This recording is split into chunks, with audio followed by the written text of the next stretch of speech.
Taarifa zilizotufikia hivi punde na zilizotolewa na shirika la umeme nchini TANESCO zinasema bodi ya wakurugenzi wa shirika la umeme Tanzania TANESCO inasikitika kutangaza kifo cha aliyekuwa mkurugenzi mtendaji wa TANESCO Mhandisi Gisima Nyango Hanga kilichotokea leo tarehe 13 Aprili mwaka 2025 kufuatia ajali ya gari iliyotokea katika wilaya ya Bunda mkoani Mara.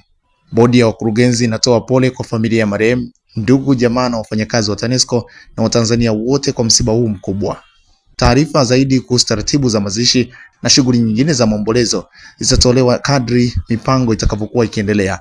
Imetolewa na mkurugenzi wa mawasiliano na huduma kwa wateja TANESCO makao makuu Dodoma. Kabla ya kuwa mkurugenzi mkuu wa TANESCO, aliwahi kuwa wakala wa nishati vijijini REA kuanzia mwaka 2018 hadi 2019.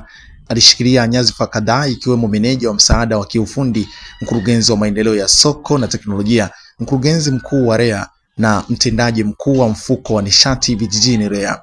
Pia aliwahi kuwa wakala wa majengo Tanzania TBA.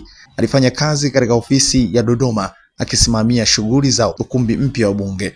Pia amekuwa mjumbe wa jukwaa la ushauri wa nishati taifa. Alihudumu kama mjumbe kati ya mwaka 2017 hadi 2020 akishauri serikali kuhusu masuala ya nishati na maendeleo ya kijiji na kiuchumi.